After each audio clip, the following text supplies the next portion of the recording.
आज मैं तुमसे कोई कहानी नहीं सुनाने आया हूँ, आज मैं तुम्हें जगाने आया हूँ, क्योंकि तुम सोए नहीं हो शरीर से, तुम सोए हो अपने सपनों से, अपने लक्ष्य से, अपनी आत्मा से। तुम सोचते हो तुम्हारा सबसे बड़ा दुश्मन गरीबी है, पढ़ाई की कमी है या किस्मत है। नहीं, तुम्हारा सबसे बड़ा दुश्मन वो है जो हर सुबह तुम्हें बिस्तर में रोके रखता है, वो है आलस। और तुम्हारा दूसरा दुश्मन वो है जो हर रात तुम्हारा वक्त खा जाता है, वो है मोबाइल का नशा।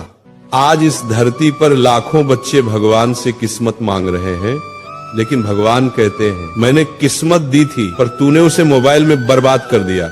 याद रखो, जो मोबाइल तुम्हारे सपनों तक पहुंचने का जरिया था, वही आज तुम्हारे सपनों का कब्रिस्तान बन चुका है। तुम्हारा एक 5 मिनट और तुम्हारी जिंदगी के 5 साल छीन लेता है। और वो आलस जो तुम्हें कहता है कल से करूंगा, वो तुम्हें उस मोड़ पर छोड़ देगा जहां कल कभी आता ही नहीं। सफलता और असफलता में फर्क बहुत छोटा है। सफल इंसान वही है जिसने अपने अंदर के आलसी राक्षस को मार दिया, असफल वही है जिसने उसे दोस्त बना लिया। आज मैं तुम्हें 3 ऐसे दिव्य सूत्र बताने वाला हूँ, 3 ऐसे ब्रह्मास्त्र जो अगर तुमने आज से अमल में लाए तो न सिर्फ तुम्हारा आलस मरेगा, बल्कि तुम्हारा मोबाइल तुम्हारा सेवक बन जाएगा, मालिक नहीं।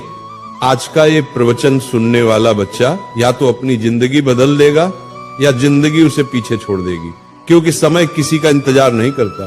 पहला सूत्र, मन का स्वामी बनो, दास नहीं। मोबाइल बुरा नहीं है, लेकिन जब तुम उसके गुलाम बन जाते हो तब विनाश शुरू होता है। मोबाइल तो एक औजार है, पर जब औजार इंसान को चलाने लगे तो समझो विनाश निश्चित है। तुम कहते हो थोड़ा रिलैक्स करने के लिए खोलता हूँ, और फिर देखते देखते 2 घंटे निकल जाते हैं, तुम्हें पता भी नहीं चलता, और तुम्हारा ध्यान, तुम्हारी ऊर्जा, तुम्हारा समय सब उस स्क्रीन के भीतर कैद हो जाता है। सच्चाई सुनो, मोबाइल ने तुम्हें आलसी नहीं बनाया, बल्कि तुम्हारे मन की कमजोरी ने तुम्हें मोबाइल का गुलाम बना दिया।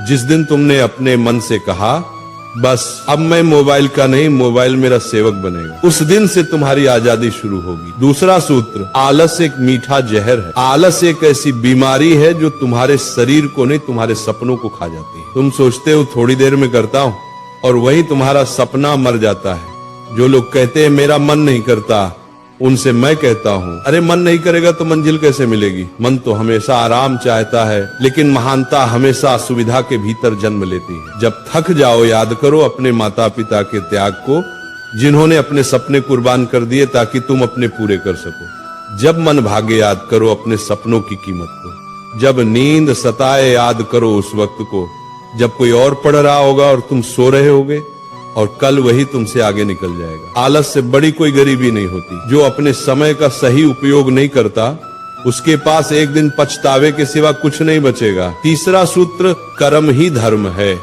बच्चों, अगर तुम सच में बदलना चाहते हो तो रोज सुबह उठकर सिर्फ एक संकल्प लो, आज का दिन मैं अपनी मंजिल के नाम कर दूंगा।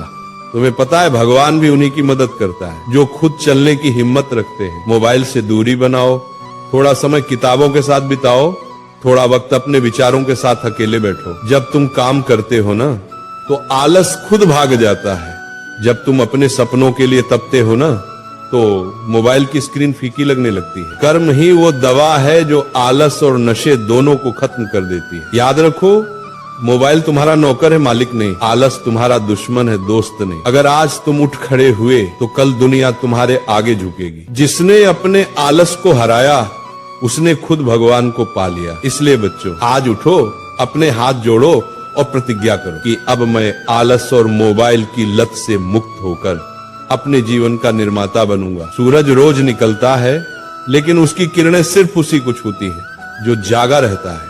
अब ये तय करो, क्या तुम उठने वालों में हो या